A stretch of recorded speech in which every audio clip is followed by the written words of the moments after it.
Hello everyone, it's time for a new tip video, let's go! And the first tip is that only focus to practice what you're bad at. Good example of this is Amon Amarth, The Way of the Vikings. I've been literally training that song for ages now, over a year, and I can nail the whole song, rhythm parts, all the lead parts, except the solo. So The Way of the Vikings solo is still a struggle for me. Just looking at the song while you're practicing it, there is no point to train the whole song from zero to end all the time. Like, if you are not gaining anything from it. Of course you can play it if you love to play that song, just jam along, but if the point and purpose of your guitar training at this point is that you are going to practice things what you're bad at, then it's usually just good to stop at certain part of the song and just do repeats at the spots you are bad at playing. For example, The Way of the Viking solo, because I still can't nail it. So this is the only spot what I am practicing currently in a constant repeat. So whatever it is,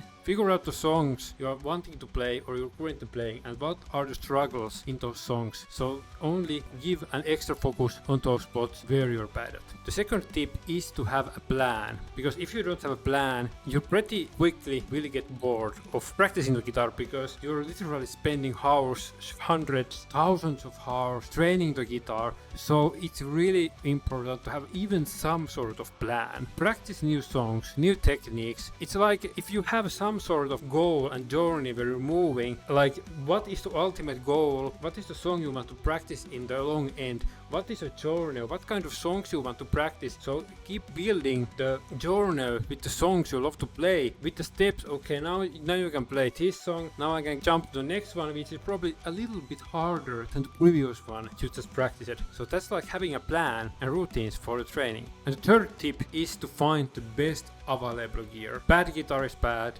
amplifier is bad. I still remember when I bought my first guitar and my amplifier, I literally didn't have any motivation to play the guitar because it sounded so muddy and bad. So if you do things good from the beginning, buying a decent guitar and decent equipment, it's really going to affect your motivation to practice, because the guitar will sound good and it will just make a huge difference. So making a little bit looking online what guitar you should have, going to forums, checking YouTube videos, maybe asking me, I can give you my opinions if you're interested for what gear you could get. Of course, when you're buying the new gear and you're just starting, it's not wise advice to spend thousands for a guitar, because it's just nonsense. But let's say if you love Explorer guitars, for example,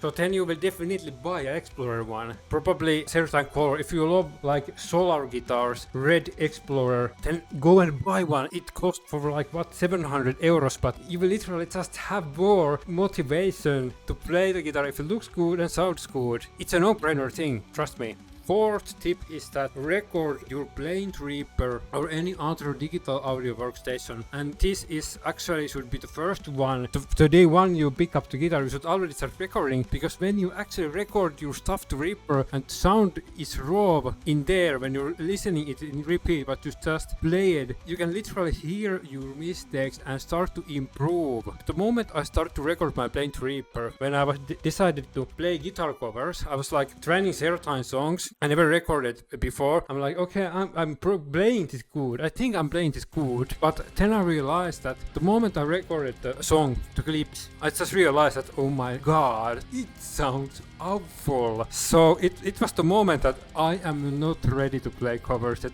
I need to still keep practicing and improving with the playing. So I think for many people it is really aha moment and the reality check that if you are a good player or not. So please record your guitar to Reaper. It will give you feedback. It will give you feedback instantly. Little mistakes will be heard. You will see if the timing is wrong on your playing, if you're playing with off timing, or if you're playing if you're changing strings too quickly, if you stop pressing a note too quickly, you will hear it when you are recording it. So this recording tip is one of the most important tip you will ever hear. You literally think you're a good player until you record your shit to Reaper and realize you suck as hell, and that's the point where the reality kicks in, at least for me. But remember, when you're recording to Reaper, right gear is also very important. because shit guitar sounds shit.